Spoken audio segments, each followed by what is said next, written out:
Namaskar, my name is Panchu Bora. Welcome to my channel. Today I will discuss about the political science syllabus class 11. Assam Higher Secondary Education Board and CBSE. और যিসকলে CBSE পঢ়ি আছে যিসকলে আসাম বোৰ্ডৰ অধীনত এবাৰ first ইয়াৰত admission লৈছে তেওঁলোকৰ সকলোখিনি ষ্টুডেণ্টৰ কাৰণে আজি মই পলিটিকেল সায়েন্স ৰাজনীতি বিজ্ঞানৰ সিলেবাসখনৰ বিষয়ে আলোচনা কৰিম কাৰণ সিলেবাসখনৰ বিষয়ে যদি তোমালোকে নাজানা তেতিয়াহ'লে তোমালোকৰ সাবজেক্টটোৰ প্ৰতি ইণ্টাৰেষ্টটো কমি যাব আৰু বিশেষকৈ সাবজেক্টটোৰ প্ৰতি ইণ্টাৰেষ্ট আহিবলৈ হ'লে প্ৰথমে সিলেবাসখনৰ কোনটো ইউনিটত কি লিখা আছে কি পঢ়িব লগা আছে সেইখিনি তোমালোকে জনাটো অত্যন্তই দৰকাৰী আজি মই তোমালোকৰ CBSE আৰু আসাম বোৰ্ডৰ অধীনতে যিসকলে পঢ়িবা তেওঁলোকৰ কাৰণে CBSE দুখন বোৰ্ডে কি কৰিছে তোমালোকৰ সিলেবাসৰ পৰা কিছুমান টপিক ৰিডিউস কৰি দিছে ডিলিট কৰি দিছে CBSE ক্লাস 11ৰ তিনিটা টপিক ডিলিট কৰিছে বুলি কৈছে কিন্তু মই ভাবো তিনিটা টপিক ডিলিটেড হোৱা নাই মাত্ৰ এটা টপিকে ডিলিটেড হৈছে সেইটো হৈছে ফেডাৰেলিজম আৰু বাকি যত 9 10 2 Chapter 2 এই সিলেবাসৰ এই তিনিটা ইউনিট তোমালোকৰ Chapter 1 ৰ লগত এড কৰি থাকিছে আৰু ইফালে মই তোমালোকৰ যিসকলে আসাম বোৰ্ডৰ অধীনত পঢ়ি আছে মই তেওঁলোকক কৈছো যে তেওঁলোকৰ সিলেবাসৰ পৰা টপ কোনো এটা ইউনিট সম্পূৰ্ণৰূপে ডিলিট হোৱা নাই তোমালোকৰ ইউনিটৰ পৰা এটা পোৰশন ডিলিট কৰি দিছে আৰু কি পোৰশনটো ডিলিট কৰি দিছে সেই বিষয়ে মই তোমালোকক আজি ভালদৰে আলোচনা কৰিম কাৰণ এইখিনি জনাটো তোমালোকৰ অত্যন্তই দৰকাৰ আৰু যদি তোমালোকে কন্টেন্টটো ভালকৈ জানি যোৱা তেতিয়াহ'লে তোমালোকৰ এটা আত্মবিশ্বাস আহিব যে পলিটিক্যাল সায়েন্সত আসলতে আমি কি পঢ়িব লাগে dear students first I would like to tell you about the political science. Political science is very important subject because those are going to study this subject if they are wanted to become a IS officer ACS officer if you are wanted to appear any kind of competitive exam then it is very important subject যদি তোমালোকে কেতিয়াবা ভাবিছা যে মই ভৱিষ্যতত এজন IS officer হ'ম নতুবা মই এনেকুৱা SP হ'ম বা নতুবা ACS অফিচাৰ হ'ম বা মই ৰেলৱে ডিপাৰ্টমেণ্টত চাকৰি কৰিম বা SSC চাকৰি কৰিম যিকোনো ধৰণৰ জেগাত যদি চাকৰি কৰিম বুলি তোমালোকে মনত ভাবি আছা যদি এতিয়ালৈকে ভবা নাই তেতিয়াহ'লে মই তোমালোকক ৰিকুৱেষ্ট কৰিছোঁ তোমালোকে আজিৰ পৰা ভাবিবলৈ শিকিবা কাৰণ লক্ষ্য নোহোৱা জীৱন কি হৈছে গুৰিয়াল নোহোৱা নাও দৰে সেইকাৰণে আমাৰ এটা সদায় লক্ষ্য থাকিব লাগে আৰু সেই লক্ষ্যটো উপনীত হ'বৰ কাৰণে আমি কি কৰিব লাগিব কষ্ট কৰিব লাগিব আজি তোমালোকৰ মেইন লক্ষ্যটো কি আছে যে not only political science in আদাৰ সাবজেক্ট সকলোতে তোমালোকে সমানে গুৰুত্ব দিব লাগিব অকল এটা সাবজেক্টত বেছি গুৰুত্ব দিলা বাকি কেইটাত গুৰুত্বটো কম দিলা তেতিয়াহ'লে তোমালোকে কেতিয়াও সাকসেস হ'ব নোৱাৰিবা কাৰণ এজ এ ফুল পাৰ্চেন্টেজ এটা আহিব যদি ভাল কলেজত তোমালোকে এডমিশ্যন ল'ব খোজা যদি তোমালোকে ভৱিষ্যতত ভাল মানুহ হ'ব খোজা যদি তোমালোকে লয়াৰ হ'ব খোজা মেজিষ্ট্ৰেট হ'ব খোজা জাজ হ'ব খোজা নতুবা জাৰ্নেলিষ্ট হ'ব খোজা নতুবা এনেকুৱা ধৰণৰ যিবিলাক মানে প্ৰফেশ্যন আছে যদি হ'ব খোজা প্ৰফেছৰ টিচাৰ তেতিয়াহ'লে তোমালোকে কি কৰিব লাগিব প্ৰস্তুতিটো প্ৰিপাৰেশ্যনটো তোমালোকে হায়াৰ ছেকেণ্ডেৰী পৰাই ষ্টাৰ্ট কৰিব লাগিব because this is a turning point of your life আৰু এইখিনিতে তোমালোকে কোন ছাইডে গতি ল'বা এইখিনিতে কি কৰা হয় ডিচাইড কৰা হয় সেইকাৰণে ডিয়াৰ ষ্টুডেণ্টে বেছি লাইটলি তোমালোকে নল'বা যদি কৰোণা মহামাৰীৰ সময় এইখিনি চলি আছে সকলো ঘৰতে বহি অনলাইন ক্লাছ কৰি আছে তথাপি এই ক্ষেত্ৰত মই ভাবোঁ যে তোমালোকৰ পঢ়াৰ ক্ষেত্ৰত তোমালোকে কিবা বাধা হৈছে বুলি কোনো বাধা হোৱা নাই একেধৰণে হৈ আছে অকণমান যেতিয়া মাত্ৰ তোমালোকে টিচাৰৰ লগত ইণ্টাৰেকশ্যনটো হোৱা নাই আৰু এতিয়া মই আজি তোমালোকক কৈছোঁ তোমালোকে এই ভিডিঅ'টো শেষলৈকে চাবা আৰু ইয়াৰ পৰা তোমালোকে বহুত লাভৱান্বিত হ'ব পাৰিবা যদি UPSC এক্সাম দিবলৈ যোৱা তেতিয়াহ'লে আমি এইটো কথা জানো যে পলিটিক্যাল সায়েন্সৰ কোনখিনি কিতাপ পঢ়িলে তোমালোকে বেছি মানে ভাল হ'ব ইয়াত তোমালোকে সদায় কৈ থাকে তোমালোকে বেলেগ ভিডিঅ' যদিও চোৱা তাত চাবা যিসকলে APSC বা UPSC এক্সামৰ কাৰণে প্ৰিপাৰেশ্যন কৰি আছে তেওঁলোকক বাৰে বাৰে কোৱা হয় যে NCERT বুক চাবা NCERT বুক ফ'ল' কৰিবা এই NCERT কি এই NCERTখিনিয়ে আমাৰ হায়াৰ ছেকেণ্ডেৰীত অসম বোৰ্ডেও দিছে আৰু CBSEও দিছে আৰু কিন্তু আমাৰ ইয়াত কি হৈ যায় অসম বোৰ্ডৰ অধীনত যিসকল ছাত্ৰ ছাত্ৰী এক্সাম দিব তেওঁলোকে প্ৰায় বেলেগ কিতাপ পঢ়া দেখা যায় কিন্তু ডিয়াৰ ষ্টুডেণ্টে তোমালোকে যদি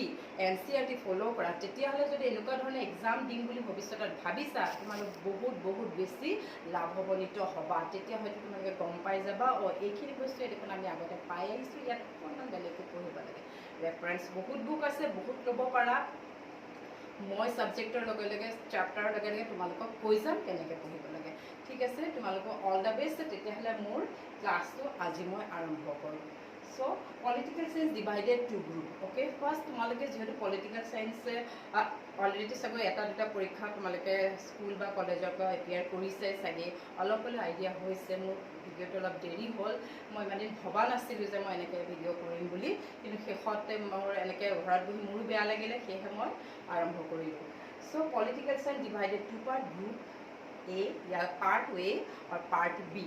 Part 8 আছে what Indian Constitution at work okay ভাৰতীয় সংবিধান আৰু part B আছে political theory ৰাজনৈতিক তত্ত্ব কিন্তু today I will discuss only about Indian Constitution at work ভাৰতীয় সংবিধানখনৰ বিষয়েহে মই আলোচনা কৰিম কাৰণ ইয়াত বহুত কথা ক'ব লগা আছে মই গোটেইখিনি একেলগে শুনিয়ে পেলাই তোমালোকক খেলি নকৰোঁ তোমালোকে আগতে Indian Constitution at work সেইখিনি তোমালোকে ক্লিয়াৰ হৈ লোৱা তাৰপিছত তোমালোকে পলিটিকেল থিয়ৰী বিষয়ে জানিব পাৰিবা অ'কে তেতিয়াহ'লে মই ইণ্ডিয়ান কনষ্টিটিউশ্যনৰ চিলেবাছখনত কণ্টেণ্টবোৰনো কি আছে সেইখিনি মই তোমালোকক কৈছোঁ প্ৰথমতে আছে কি কনষ্টিটিউশ্যন ৱাই এণ্ড হাউ সংবিধান কিয় আৰু কেনেকৈ অ'কে সংবিধান কিয় আৰু কেনেকৈ দ্বিতীয় চেপ্টাৰটো হৈছে rights in the Indian constitution ভাৰতৰ সংবিধানত উল্লেখ কৰা অধিকাৰসমূহ থাৰ্ড চেপ্টাৰত দি দিছে ইলেকশ্যন এণ্ড ৰিপ্ৰেজেণ্টেশ্যন মানে নিৰ্বাচন আৰু প্ৰতিনিধিত্ব অ'কে নেক্সট চেপ্টাৰটো দি দিছে তোমাৰ কি এক্সিকিউটিভ মানে হৈছে কাৰ্যপালিকা তাৰপিছত দিছে লেজিছলেচাৰ মানে হৈছে বিধানমণ্ডল আৰু জুডিচিয়েৰী মানে হৈ গৈছে তোমাৰ কি ন্যায়পালিকা এই যে executive legislature judiciary what is this actually এই বস্তুটোনো আচলতে কি so' these are the some branches of the government কি সেই বিষয়ে আমি পলিটিকেল চায়েন্সত পঢ়িব পাম চ' গভৰ্ণমেণ্টটো কি হৈছে তিনিটা ব্ৰাঞ্চ লৈ সমস্যা আৰু সেই মেইন ব্ৰাঞ্চ তিনিটাই হৈছে কি executive legislature and judiciary okay so' এক্সিকিউটিভত তোমালোকে কি পঢ়িব লাগিব সেইখিনি কথা মই আজি ক'ম আৰু জুডিচিয়েৰীত কি পঢ়িবা লেজিছলেচাৰত কি পঢ়িবা সকলো কথা মই সুন্দৰভাৱে ক'ম যিখিনি তোমালোকে আগতে পঢ়ি আহিছা মাত্ৰ ইয়াত তোমালোকে মনত পেলাব লাগিব আৰু অকণমান বেছি কৰি পঢ়িব লাগিব একো ভয় খাবলগীয়া একো নাই বহুত ইণ্টাৰেষ্টিং ছাবজেক্ট পলিটিকেল চায়েন্স আৰু যদি কোনোবাই ইমান দিনে ভয় খাই আছা মই তোমালোকক কথা দিছোঁ আজিৰ পৰা তোমালোকে কেতিয়াও পলিটিকেল চায়েন্সৰ ওপৰত ভয় নাখাবা অ'কে নেক্সট আহি যাব ফেডাৰেলিজিম মানে কি যুক্তৰাষ্ট্ৰবাদ যুক্তৰাষ্ট্ৰ বুলি ক'লে যুক্ত হৈছে কি যুক্ত হৈছে দুখন চৰকাৰ কি দুখন চৰকাৰ কেন্দ্ৰীয় চৰকাৰ আৰু ৰাজ্য চৰকাৰ যুক্ত হৈ আছে কাৰণে ইয়াক কি কৈছে যুক্তৰাষ্ট্ৰবাদ ভাৰত যুক্তৰাষ্ট্ৰ হয়নে নহয় সেই বিষয়ে আমি ইয়াত আলোচনা কৰিম অ'কে যদি ভাৰত যুক্তৰাষ্ট্ৰ নহয় তেতিয়াহ'লে ভাৰত কি ভাৰতৰ সংবিধান কি উল্লেখ কৰিছে সেই বিষয়ে পঢ়িম আৰু নেক্সট লোকেল গভৰ্ণমেণ্টৰ বিষয়ে কৈছে লোকেল গভৰ্ণমেণ্ট মিনছ হোৱাট যিখন স্থানীয় গভৰ্ণমেণ্ট বুলি কৈছে যিটো লোকেল পিপলৰ ডেভেলপমেণ্টৰ কাৰণে আছে অ'কে সেই বিষয়ে পঢ়িম তাৰপিছত আমাৰ আছে কি constitution as a living document সংবিধান লিভিং ডকুমেণ্ট বুলি কৈছে এটা জীৱন্ত দলিল আৰু লাষ্ট 10th চেপ্টাৰটোত আছে কি philosophy and making of our constitution এইখিনি আছিলে তোমালোকৰ কণ্টেণ্ট ইউনিট আছিলে Indian Constitution at work আৰু CBSE student for the students of CBSE I would like to request you to see this you just have to learn this unit এইখিনি তোমালোকে শিকিব লাগিব ইয়াত কি দিছে constitution first constitution why and how এই যে চেপ্টাৰটো ইয়াত কি কৰিছে নতুন কৰি পেলাই কৈছে constitution the new name of constitution why and how is what constitution so in this chapter 3 chapter added here কি chapter add কৰিছে chapter 2 chapter 9 and chapter 10 okay chapter 2 কি আছিল মই অলৰেডি অনেককো কৈছিলো যে rights in the Indian constitution rights in the Indian constitution মানে কি ভাৰতৰ যিবিলাক মৌলিক অধিকাৰ আছে মৌলিক কৰ্তব্য আছে নিৰ্দেশাত্মক নীতি আছে fundamental rights fundamental duties directive principles of the state policies these are the things you will have to study these unit, constitution. Okay. Second, you have to study about what this chapter. Constitution is a living document. In here, you have to study only one amendment procedure of the constitution. It's mentioned in the 368 of the Indian Constitution. You just know about that one. No need to learn other part. Okay. CBSE deleted other portion and only the amendment of the Constitution add this chapter. Okay. And last one, philosophy and making of the Constitution. You'll have to study about in here what preamble of the Constitution. Preamble means প্ৰস্তাৱনা আমাৰ সংবিধানৰ প্ৰস্তাৱনাৰ বিষয়ে ইয়াত তোমালোকে পঢ়িব লাগিব তেতিয়াহ'লে মই আজি তোমালোকক এতিয়া অলপমান মই কৈ দিওঁ যে আৰু তোমালোকক কৈছে ইলেকশ্যন আৰু ৰিপ্ৰেজেণ্টেশ্যনৰ কি পঢ়িব লাগিব মই চেপ্টাৰ লগে লগে তোমালোকক মই কৈ যাম আৰু U CBSE students you just know about it 1 2 3 4 5 and 6 chapter বাকি the 2 chapters add with this chapter. So federalism totally deleted from your syllabus. Okay. এতিয়া মই তোমালোকক কৈ দিছো যে part A 50 marks. I already in my first video I discussed about the marking pattern, marking scheme of the your question paper. Okay. মই হেখিনি কথা নকম কিন্তু এটা কথা কওঁ constitution at work ইয়াৰ পৰা কিমান মাৰ্কস আহিব 50 মাৰ্কস. Okay. 50 মাৰ্কস আহিব constitution why and how ইয়াত তোমালোকে পঢ়িব লাগিব সবে পঢ়িব লাগিব CBSE পঢ়িব লাগিব আৰু assam board অধীনত থকা ষ্টুডেন্টও পঢ়িব লাগিব কি what is the meaning of constitution, what is constitution, what are the different characteristics of the constitution, what are the different sources of the constitution, সংবিধান কি, সংবিধানৰ উৎস কি, সংবিধানৰ বৈশিষ্ট্য কি. These are very important topic for you. যদি তোমালোকে ভৱিষ্যতত কোনো ধৰণৰ কম্পিটিটিভ এক্সাম দিবলৈ যোৱা আই এম শিওৰ তোমালোকে এনেকুৱা ধৰণৰ ইয়াৰ পৰা কুৱেশ্যন পাবা আৰু তেতিয়া পঢ়াত এতিয়া পঢ়ি যোৱাচোন তোমালোকৰ কাৰণে ভাল হ'ব আৰু সদায় সপোন ডাঙৰ দেখিবা সৰু সপোন নেদেখিবা সপোন যিমান ডাঙৰ দেখিব আশাও কিমান বাঢ়ি যাব আৰু সপোনটো ফলৱতী কৰিবৰ কাৰণে তুমি কঠোৰ পৰিশ্ৰম কৰিব লাগিব. এনেইতো খনিকৰে এনেইতো পিটিপিটিত এনেই পাথৰ এটা এনেই ফপৰিয়াই থাকিলে জানো হ'ব নহ'ব নহয় তাক ভালদৰে মন পিটি যেতিয়া তাকে খুন্দিয়াই যেতিয়া বনাব তেতিয়া এটা ধুনীয়া মূৰ্তি হ'ব. ঠিক তেনেকৈ তোমালোকে কষ্ট কৰি পঢ়িলেহে তোমালোকৰ যিটো সপোন সেইটো পূৰ্ণ হ'ব আৰু সপোনটো দেখা যদি নাই ইমান দিন তেতিয়াহ'লে আজিৰ পৰা তোমালোকে সপোন দেখা আৰম্ভ কৰা কাৰণ তোমালোকেই হৈছে আমাৰ ভৱিষ্যত. ওকে. সো ইয়াত সেয়া পঢ়িব লাগিব. ইয়াত আকৌ তোমালোকে CBSE ইয়াত কি পঢ়িব লাগিব ফাৰ্ষ্ট হেৰিটো চেপ্টাৰটোতে ফাণ্ডামেণ্টেল ৰাইটছ ডাইৰেক্টিভ প্ৰিন্সিপলছ আৰু difference between fundamental rights and directive প্ৰিন্সিপলছৰ বিষয়ে তোমালোকে পঢ়িবই লাগিব. লগতে making of the constitution, constituent assembly সংবিধান সভা কি, সংবিধান সভা কেনেকৈ গঠন হৈছিলে, when did our constitution came into force, when did our constitution adopted, who was the father of the constitution, who called the who was the chairman of the drafting committee. So these are very important question from this chapter. I will discuss in detail my next class. Okay. Next one, election and representation. Dear student, here election নিৰ্বাচন কেনেকৈ হয় and what are the method India adopted for election. The India নিৰ্বাচন পাতিবৰ কাৰণে কেনেকুৱা method লৈছে. এতিয়া কি হৈছে আমাৰ ইলেকশ্যনৰ সিজন হৈ আছে আহি আছে ইলেকশ্যন 2021তে কোনটো ইলেকশ্যন হ'ব এছেম্বলি ইলেকশ্যন. এই যে এছেম্বলি ইলেকশ্যন কোনে কণ্ডাক্ট কৰিব সেই বিষয়ে তোমালোকে ইয়াত পাবা. ইলেকশ্যন কমিশ্যনাৰ কোনখন election commissioner independent election commissioner নহয় চেণ্ট্ৰেলৰ যিখন আছে সেইখন ষ্টেট ইলেকশ্যন কমিশ্যনাৰ আমাৰ কি কৰিব ইলেকশ্যন কণ্ডাক্ট কৰিব কেনেকৈ কৰিব কি ফাংচন আছে কি কথা এভৰিথিং আমি ইয়াতে ইলেকশ্যনছ এণ্ড ৰিপ্ৰেজেণ্টেশ্যনত পাম. ৰিপ্ৰেজেণ্টেশ্যন মানে কি and who are the voters who can contest the election and what is our fundamental rights and what is political rights who are called voters and who are called citizens. These are the things will be clear in this chapter. Okay, both CBS and SEBA elections and representation. I will discuss detailing that one. Next, executive, legislature and judiciary.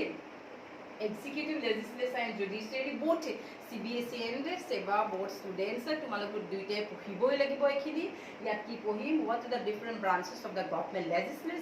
Legislature means what? Parliament. You know about the parliament. পাৰ্লিয়ামেণ্টক কি বুলি কয় সংসদ বুলি কোৱা হয় আৰু এই সংসদ কেনেকৈ গঠন হৈছে দুখন সদন লৈ there are two houses, Lok Sabha and Rajya Sabha. Okay, और सेंट्रेলৰ যেনেকৈ এক্সিকিউটিভ আছে ঠিক তেনেকৈ ষ্টেটৰো আছে ঠিক তেনেকৈ চেন্ট্ৰেলত যেনেকৈ prime minister for all over the country who is the head of the government আমি ক'ম prime minister and who is the head of the state আমি নমিনেল হেড বুলি ক'লে আমি ক'ম প্ৰেচিডেণ্ট ভাইচ প্ৰেচিডেণ্ট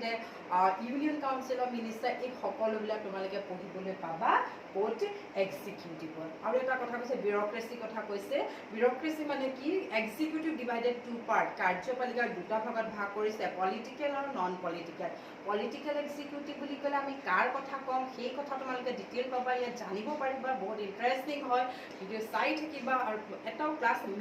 মিছ নকৰিবা আৰু মই কৈ দিম তেতিয়া যে নন পলিটিকেল কোনবিলাক হ'ব যিবিলাক বিউৰ'ক্ৰেচি কোন হয় চিভিল চাৰ্ভেণ্ট কোন হয় এই যে এছিএছ অফিচাৰ যিবিলাক high ranking officer in a government it may be central government or it may be state government চেণ্ট্ৰেলৰো হ'ব পাৰে ষ্টেটৰো হ'ব পাৰে সেই তেওঁলোকক কি বুলি কৈছে civil servant they are the non political but they are very very essential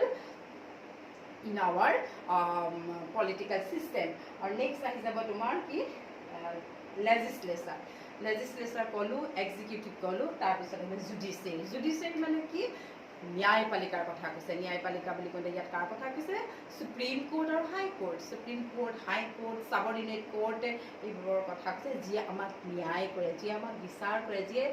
লখন আইনত পৰিণত কৰাত সহায় কৰে এইবিলাকৰ বিষয়ে আমি ইয়াত পঢ়িবলৈ পাম তাৰপিছত তোমালোক চবৰে আছে তোমালোকে ফেডাৰেলিজম পঢ়িব লাগিব তোমালোকক কৈছোঁ যুক্তৰাষ্ট্ৰবাদ মানে কি ইয়াত দুখন চৰকাৰ গঠিত হৈ লগ খাই আছে যুক্তৰাষ্ট্ৰ বুলিলে কি বুজা what is the meaning of federalism what are the characteristics of federalism and why central government become more powerful এই কথাবিলাক তোমালোকে ফেডাৰেলিজমত পাবা ওকে তাৰপিছত আহি যাব constitution as a living document কিয় সংবিধানখনে এখন লিভিং ডকুমেণ্ট মানে জীৱন্ত দলিল বুলি কৈছে সেই বিষয়ে আমি ইয়াত আলোচনা কৰিম আমাৰ সংবিধানখন এনেকুৱা হয় যে তাক সি সদায় মানে পৰিৱৰ্তনশীল সময়ৰ লগত খাপ খুৱাই ইয়াক কি কৰা হৈছে ৰিফৰ্ম কৰা হৈছে এমেণ্ডমেণ্ট কৰা হৈছে আণ্ডাৰ দ্য আৰ্টিকল 368 ইয়াত কি কৰা হৈছে সংবিধান কেনেকৈ ৰিফৰ্ম কৰা হয় তাৰ প্ৰচেছবিলাকৰ বিষয়ে প্ৰচিডিঅ'ৰবিলাকৰ বিষয়ে ইয়াত মেনশ্যন কৰিছে তিনিটা প্ৰচিডিঅ'ৰ আছে সেইকেইটাৰ বিষয়ে আমি এই চেপ্টাৰটোত পঢ়িবলৈ পাম আৰু লাষ্টত হৈছে philosophy of the constitution basic structure of the constitution মানে কি what is the basic structure what is the philosophy these are the very very important topic in your syllabus so that's why they are student and don't try to miss my class I will discuss in detail each and every chapter okay so I think you like my video jodi tumalage mor video to bhal lagise dear students subscribe koriba or share koriba or like kori or comment koribole nishoy napahoriba thank you as a video to ase imane